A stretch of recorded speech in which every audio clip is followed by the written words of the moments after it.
Led by Gloria Musanase, director of the non-profit Make Me Smile, girls have been trained to create their own reusable sanitary pads, offering a solution to the region's challenge of affording sanitary products. Musanase highlighted the struggles of girls, especially those from low-income families, who often miss school during menstruation due to the lack of pads or alternatives. Particularly these hard-to-reach schools, these girls are facing a challenge of accessing these pads because some parents are really struggling.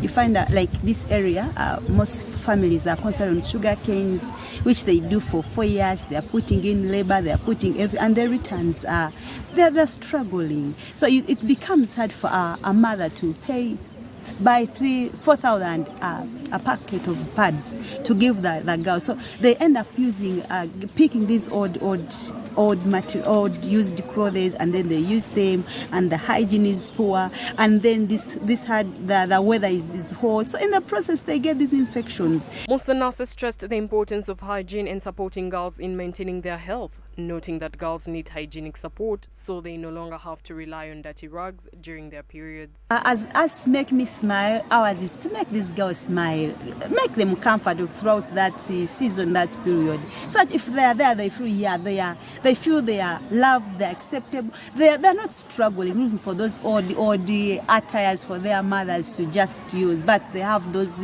hygienic hair, they are well prepared, they are well kept.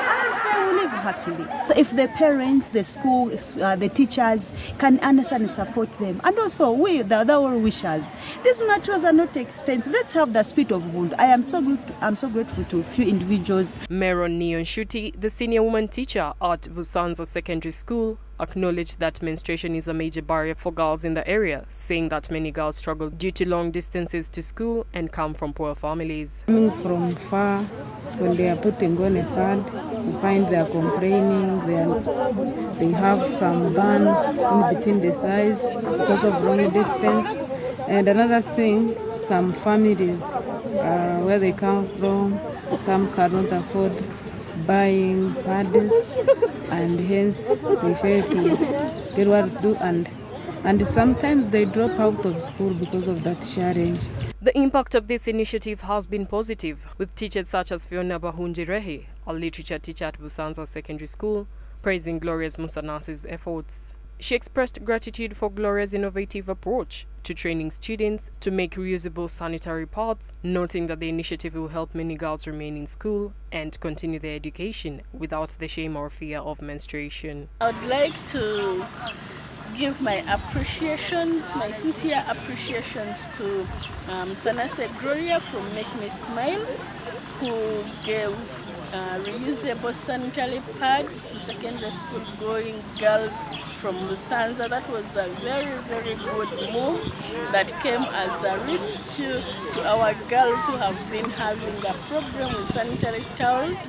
What happens is that girls here, when it is that time, they fear going to school because of traumatizing and stigma, and they absent themselves. And imagine getting absent for 5 days every month in a term. That's a very big time. Honorable Grace Akifeza Ngabirano, the woman member of parliament for Kisoro District, expressed her support for the initiative. She pointed out that many girls, especially those in rural areas, face the challenge of walking long distances to school and often drop out when menstruation begins due to lack of sanitary products. She further commended those supporting the initiative and called on the government to allocate more resources to ensure all girls have access to menstrual products. I want to start with thanking the people who are doing all efforts to help the girl child, especially those who come from hard-to-reach areas. It is prevalent that we find young girls who drop out. There's high dropout because of certain things that we can avoid, like some cannot afford the pads that the girls will require. So when they are in that situation, they